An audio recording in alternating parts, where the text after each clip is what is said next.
United Lutheran Seminary presents the Seminary Explores podcast, conversations on faith, art, people, politics, theology, life, and more, with voices from around the corner and around the globe. Good day. Welcome to the Seminary Explores. My name is Nelson Strobert, and today my guest is Dr. Mark Tyler, historian of the African Methodist Episcopal Church. He recently gave the inaugural Daniel A.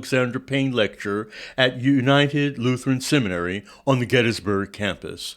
Welcome, Dr. Tyler. Thank you, Dr. Strobert. I'm so happy to be here with you. Well, it's good to hear your voice again, and also to do a little questioning with you.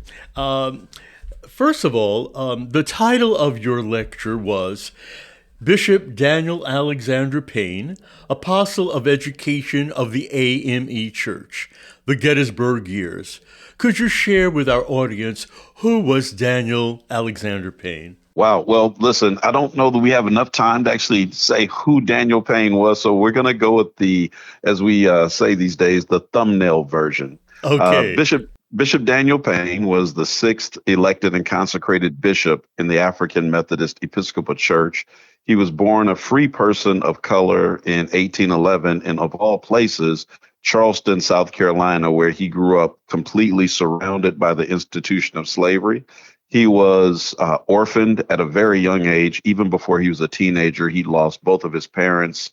And he had the fortune, however, of being raised by a society, a benevolent society called the Miners Moralist Society of free Black men who invested in orphans and taught them not only how to read, to write, and to do all the things that you needed to succeed, but also gave him a trade and a craft.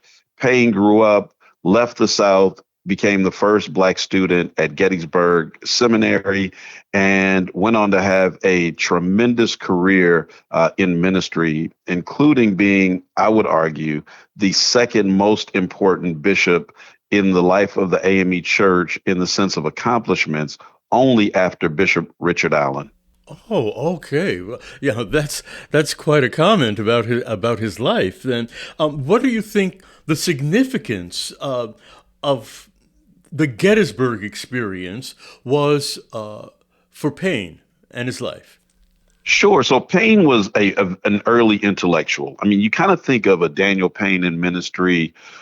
You think W.B. Du Bois, you think Cornel West, you think Skip Lewis Gates. When you kind of envision persons like that, that's pretty much what Payne was. And I would say in a lot of ways, I'm not saying he was not called to preach, but maybe God calls him into ministry because at that time in the 1830s and 1840s, as Payne is becoming a young man, there aren't many other avenues for free Black persons to express themselves. And so through the ministry, which begins as an ordained Lutheran, though he never served a Lutheran church, right? Later briefly as a Presbyterian pastor of a Black congregation in Troy, New York, he then lives out the rest of his life, 40 plus years, as a member of the AME Church, where he joins and becomes a part of the AME Church. And so once he comes into the AME Church, Daniel Payne walks in at a time where there are more than two, but I'll tell you two of the big issues that are pressing this new denomination as it's trying to further expand its own mission. One is the issue of slavery, that as a free Black church, it wanted to do everything it could to call for an end of slavery. People are active on what becomes known as the Underground Railroad. People are coming, they're identifying as being abolitionists. But the other issue is the demand for an educated clergy. Up until the time that Payne comes in, the AME Church is an institution that is very much like most Christian churches at this time. I mean, you have to kind of remember when people hear this, they sometimes think, oh, the AME Church is late. In most places, formal education as we understand it today was a luxury to have. Exactly. You had to have money. These were for children who were going to go off to be lawyers and doctors and things of that nature. Most people were living an agricultural life where education was kind of frowned upon as a waste of time and something that would take my boys away from good work like farm work, right? But when Payne walks in, what he doesn't know is that he gets to Gettysburg in 1835. And he spends 2 years there. While he's at Gettysburg, the AME Church all around him, though he's not, I mean, he's kind of somewhat active and bouncing in and out of the church at Carlisle. Right. But what he doesn't know is that the AME Church, starting in about 1833, they're passing annual resolutions demanding an educated clergy, that we need to set aside money to send our young men, because again, women are not in ministry at this time. So our young men is the Right. language they're using, to any college that is open to Black people.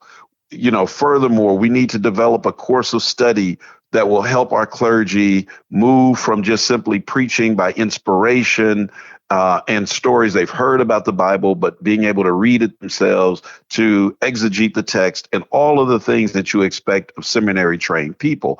This conversation is like coming to a fever pitch when Payne joins the AME Church later in 1841. And he walks in seminary prepared and an intellectual. Right. And a person who has great interest in this. And the church looks at him and essentially kind of says, like, oh my God, we can't believe this young man just walked in who's almost like the answer to our prayers. And as a result, his timing just could not have been better. I think you bring up several points that very often we forget. That is that most people were not educated. Most people lived on the farms or worked, and to be an intellectual, particularly in the African American community, was really remarkable. Absolutely. I mean, this is so the AME Church is so far ahead of other peer denominations and groups that have organized as kind of like ecclesiastical bodies, whatever they call themselves, because of the fact that Daniel Payne really, when he walks in, it's Bishop Morris Brown, who is Richard Allen's successor. And Morris Brown, like Daniel Payne, has also left Charleston. Daniel Payne leaves Charleston in 1835 because of the backlash due to the Nat Turner revolt several years before, right, and the ways in which people are cracking down on Black people like Payne, who was running his own private school. The teaching of Black people, it just became untenable. So he leaves. But, Morris Brown leaves Charleston in 1822 following the Denmark-Vesey-Feld insurrection that was planned inside Morris Brown's independent AME Church in Charleston, which then shut down as a result. So both of these persons are exiles in a way from the Deep South, find themselves together in Philadelphia. Morris Brown is now leading this AME Church, and he's now united with a person who was a little boy when he left Charleston, probably didn't even know each other, probably right, never even met one another in Charleston. And yet, the two of them have such a huge influence and impact on the AME Church. The reason that I said that Payne is second only to Richard Allen in lasting impact is that Payne ultimately leads at Morris Brown's urging, and Morris Brown opens the door, and Morris Brown encourages Payne, all of that. But Payne is the architect of the original course of study for AME clergy. By 1844, after he's only been a member 3 years, right, the entire AME Church system adopts his plan, and they put it in writing. Whether it is effective or not is not the issue in the early years. It's the fact that by 1844, AME clergy, it is an expectation that you will be educated. It is an expectation that you will learn about theology and Bible interpretation and church history, and all the way up to the year 2000, when the church finally gets to the highest level of expectation for clergy, where we mandate the holding of a Master of Divinity from an accredited ATS school. That goes all the way back to Daniel Payne striving in 1844. Well, that's remarkable. I mean, that's a storyline that is one has to remember, Yeah. for sure, for sure.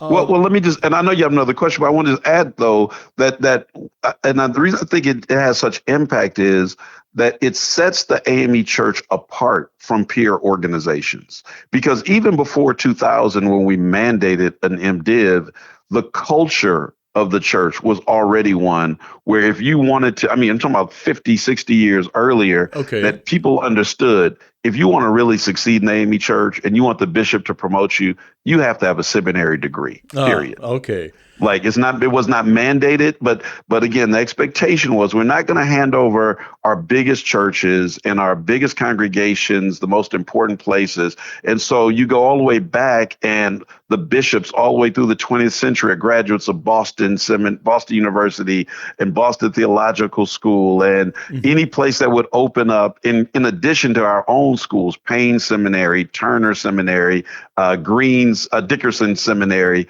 that it has become such a prized part of who we are. And that legacy goes directly to Daniel Payne, which is why also AME churches had so many young people who would come out and go on to college because they had college-trained clergy persons to look at. Indeed. Yeah. Fantastic. But I want to go back to something you said, and that these people, these leaders who came from Charleston, who left Charleston. Could you say something about Charleston, South Carolina during this period and African Americans? Oh, God, it's such an incredible place. You and I know the work of Bernard Powers. Right. Black Charlestonians. I recommend it to anyone if you just want to see something that will blow your mind, because, I think we all have an idea that the Deep South, especially places like Charleston and Richmond and, Atlanta, are places where, all Black people are just totally subjugated, that there's like no freedom. That's the perception. Yes. That was my perception until I, started researching Daniel Payne. And I was completely shocked and blown away to know that the one of the largest free populations of Black people in the 1820s and 30s, when Payne was coming up, was in Charleston. That the free population in size rivaled Philadelphia and New York City. That you had this incredible, rich, complex place where free Black people held the majority of the highest kind of professions that were sought after. These were held by Black people. And and they were so good. We talk in this world today, I just get so frustrated when I hear people talk about meritocracy. Yes. And, we're just DEI. We're only got the job as a pilot because it's DEI or whatever.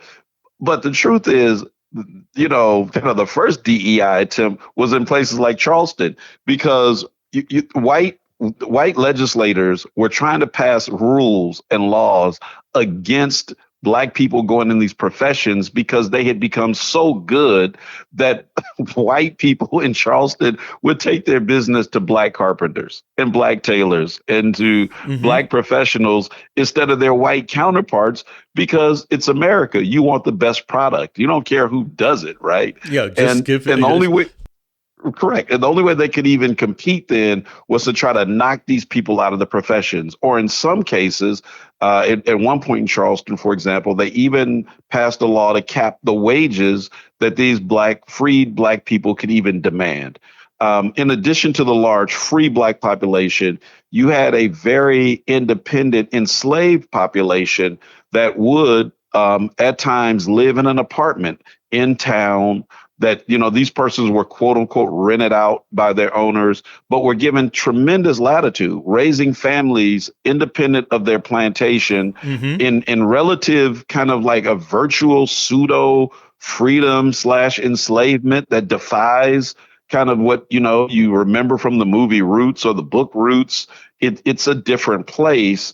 And so, again, it just demonstrates that when you think of slavery, it was not simply a one-dimensional experience. And that's the world that Daniel Payne grew up in as a free person, where he had a chance to see something that was totally different. So in some ways, coming to the North is absolutely different, but in some ways, he had somewhat of a taste of it beforehand. Exactly. Well, thank you for sharing that dimension of his life and the position of Charleston, South Carolina.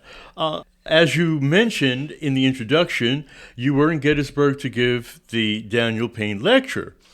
And you mentioned him as an educator, but Payne was also the first historiographer of the church. And you are now the 15th historiographer of the AME Church. There seems to be a connection there. Could you reflect on that? Sure. I mean, well, first of all, it's great to hold a position that one of your heroes held. I mean, it just really is. And I love it. So Payne was elected. They actually, well, he wasn't even elected. I'm not sure if he was appointed or elected. I have to go back and look at the distinction. But Morris Brown and the AME Church wanted to make him a bishop in 1848. Remember, he joined in 1841, and already they wanted to give him the highest position. Payne thought himself unworthy. He just felt like I'm not mature enough. I'm not without sin enough. I can't do that. He later consents and becomes a bishop in 1852, but almost kind of as okay, we got to give you something, kid. Like, you're just incredible. And so they create the position of historiographer, and they want him to write the history of the AME Church. Now, the AME Church started essentially in 1787 with the walkout of Richard Allen and Absalom Jones and others from segregated worship places in Philadelphia and then in other parts of the country where worshipers in Methodist churches used to worship side by side. The culture got in the way, and all of a sudden segregation creeps in. And so these churches walk out. So the AME Church then bands together about 30 years later in 1816 with other congregations and puts it in writing. We are now a new denomination, the African Methodist Episcopal Church. So as you can imagine, from 1787 to 1848, when Daniel Payne becomes historiographer, there's a lot of history that's already happened. Exactly. And the concern is, like, we've got to get this stuff in writing. Nobody is documenting this. And I mean, Nelson, you and I, we love history. So can you imagine how forward thinking these people were? I mean, exactly. Morris Brown, for them to think we're going to set aside and put some money into this, the ability to remember what we have done, and we want it written down, and we want to share it and pass it down to generations.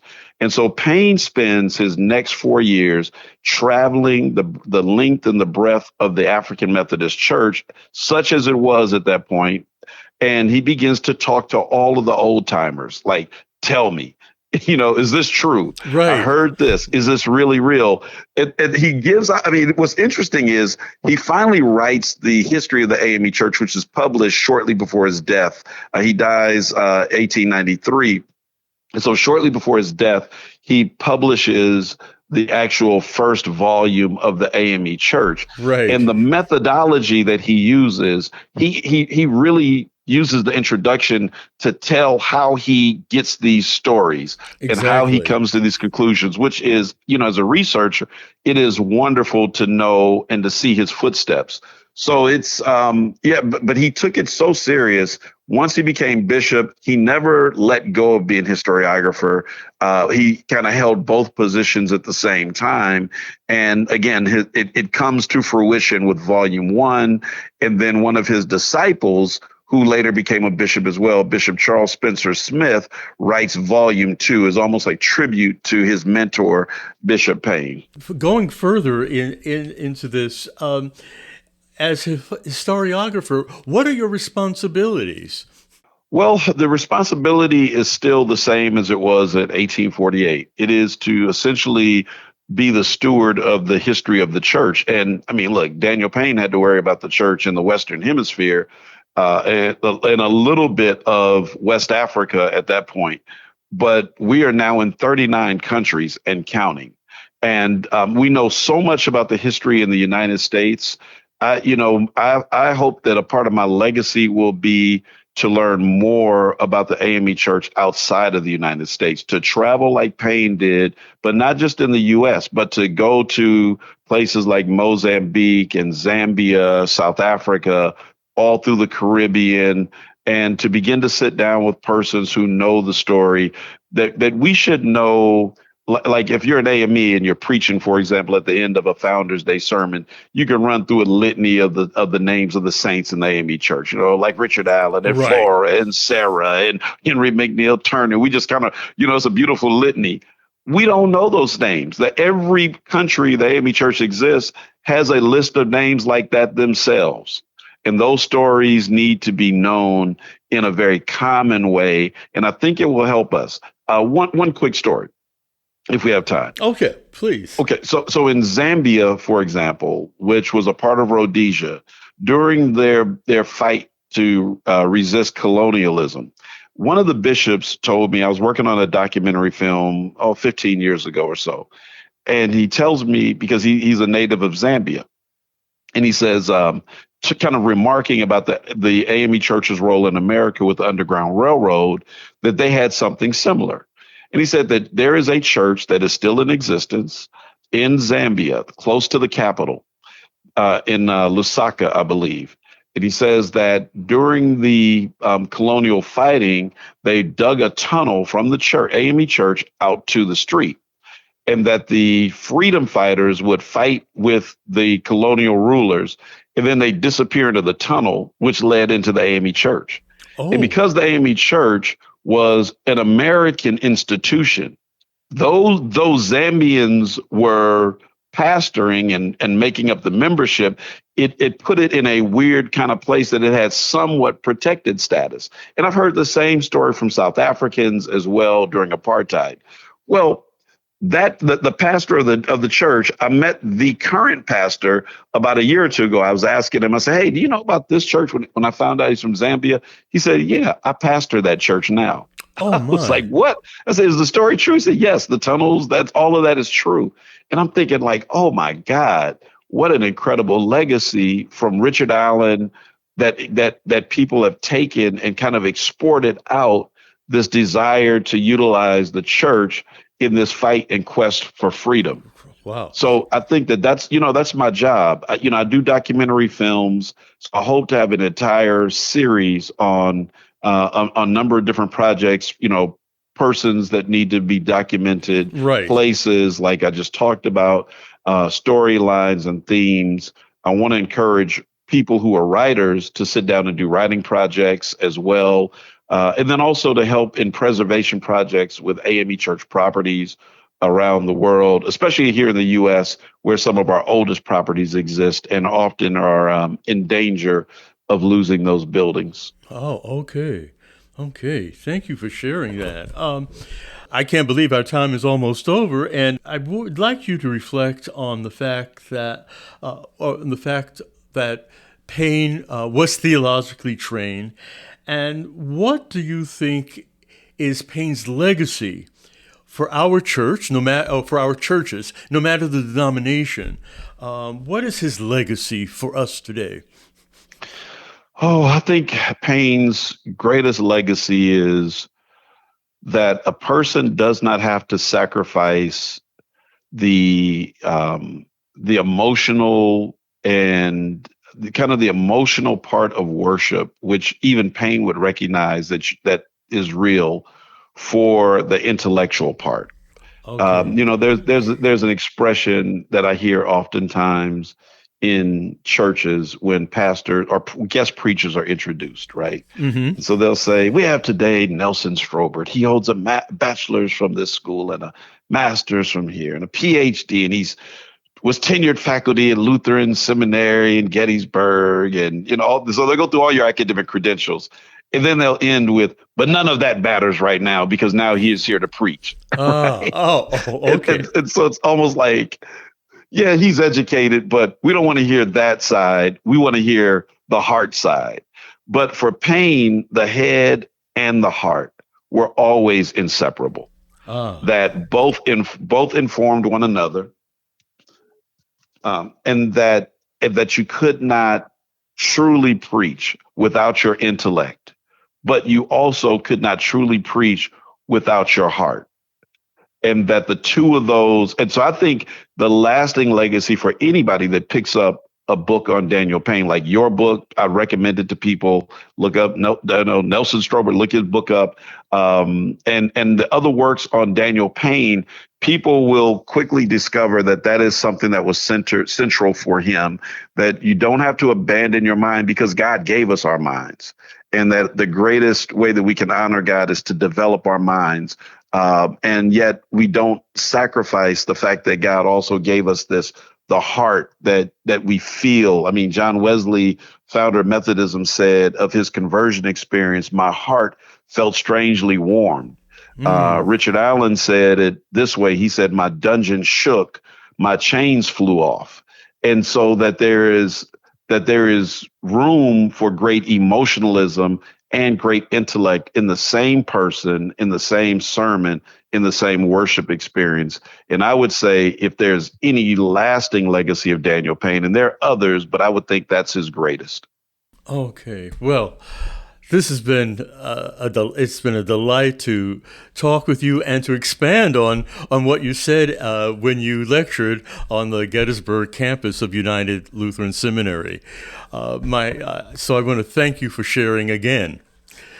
Well, you're welcome, and I'm so honored to do it. Thank you for your work over the years. My guest today has been Dr. Mark Tyler, who is the historiographer of the African Methodist Episcopal Church, and who most recently gave the inaugural Daniel Alexander Payne Lecture at United Lutheran Seminary on the Gettysburg campus. For the Seminary Explorers, this is Nelson Strober. Have a good day. You have been listening to The Seminary Explorers, a production of United Lutheran Seminary with campuses in Gettysburg, Pennsylvania, and Philadelphia, Pennsylvania. We invite you to visit our website at unitedlutheranseminary.edu. All opinions expressed on this program are not necessarily those of United Lutheran Seminary or the Evangelical Lutheran Church in America.